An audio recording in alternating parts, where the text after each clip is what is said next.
सम्मानित संतजन, वरिष्ठजन, माता पिता और सभी युवाजन, आप सभी को मेरा सादर प्रणाम।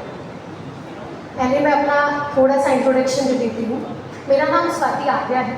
मैंने यूपीएससी की परीक्षा 2025 में अपने दूसरे अटेम्प्ट में पास की है। मेरा रैंक 366 रहा। मेरी माता यहाँ बैठी हैं, राजरानी जी, वो टीचर हैं हरियाणा गवर्नमेंट में। मेरे पिता भी यहाँ हैं, वो लेक्चरर रिटायर हुए हैं हरियाणा गवर्नमेंट से। और सभी जानते हैं, सभी पेरेंट्स की तरह मेरी सफलता का स्तंभ रहे हैं।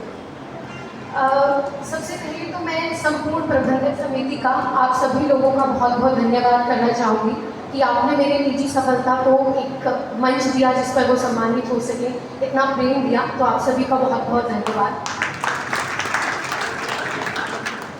जब मैं कुरुक्षेत्र आती हूँ, बहुत बार आना होता है, तो जब कुरुक्षेत्र आती हूँ तो बहुत पहले से ही ज्योति सर है, फिर वो भूमि है जहाँ श्री कृष्ण जी ने गीता का संदेश दिया था, तो वो सारा मनोचित्र सामने आ जाता है।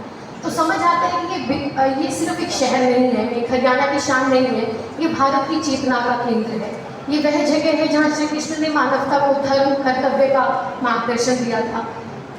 श्री कृष्ण ने लिखा था, कर्मण्येवाधिकारस्ते मा फलेषु कदाचन, यानी आप अपना कर्म करते रहिए, फल की चिंता मत कीजिए। पूरी यूपीएससी की जर्नी में ये मेरा मोटो रहा है, क्योंकि बहुत अनसर्टेन सी जर्नी है, बहुत बार असफलताएं हाथ लगती हैं। आप अपना सब कुछ भी दे देते हैं तो भी कहीं ना कहीं कमी पड़ जाती है। तो सही भी है, अगर आपको बहुत अच्छे लोगों को देश की सेवा के लिए चुनना है तो जितनी कठिनाइयाँ उनके सामने लाई जाए वो सब अच्छा है। तो इस मोटो के साथ मैंने शिक्षा ग्रहण की, पढ़ा और भगवान की दया से आज यहाँ पहुँच पाई हूँ। इसके अतिरिक्त मुझे लगता है कि आज ये सम्मान सिर्फ मेरा नहीं है, ये मेरे माता पिता का है, मेरे गुरुजनों का है, हर उस विश्वास का, हर उस आशीर्वाद का है जो समाज ने मुझे दिया, जिसके चलते मैं इस कठिन परीक्षा को पास कर पाई। मैं ये भी कहना चाहूँगी कि आज इस लोक सेवक के रूप में मैं यहाँ खड़ी हूँ, तो मुझे संकल्प लेना चाहिए कि मेरा जितना भी कार्य होगा वो धर्म के आधार पर, वो निष्ठा के आधार पर, राष्ट्रहित के आधार पर ही होगा। आज यहाँ बहुत से युवाओं के चेहरे भी मैं देख रही हूँ, तो उनसे भी मैं ये निवेदन करना चाहूँगी कि आप एक बात समझिए कि सपने वो नहीं हैं जो आप सोते हुए देखते हैं, सपने वो हैं जो आपको कभी सोने ही नहीं देते। आपको अपने सपनों को अपने खुद के कैरेक्टर से बड़ा बनाना पड़ेगा, क्योंकि तभी आप अपने आप से अधिक मेहनत उनके लिए कर पाएंगे। इसके अलावा मैं हमेशा ये मानती हूँ कि अगर आपकी मेहनत में ईमानदारी है, अगर आपके संकल्प में दृढ़ता है और आपके धैर्य में अड़गता है, तो कोई भी काम कठिन नहीं है, कोई भी स्वप्न ऐसा नहीं है जो पूरा नहीं हो सकता। और जब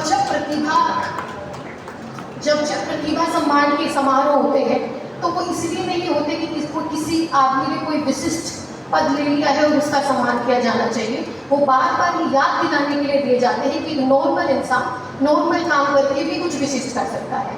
तो मैं चाहूँगी कि आप सब लोग ये बातें याद रखें, अत्यंत मेहनत करें, अपने यौवन को इस देश के लिए, समाज के लिए सुदृढ़ करें और उसके लिए जितना आप दे सकते हैं उतना दें। एक बार फिर मैं आप सभी का धन्यवाद करना चाहूँगी, राष्ट्रीय जाट धर्मशाला का धन्यवाद करना चाहूँगी कि उन्होंने हम सबका इतना सम्मान किया और इतना प्रेम दिया। मैं चाहूँगी कि आपका आशीर्वाद और आपका ये प्रेम हमारे साथ ऐसे ही रहे। धन्यवाद।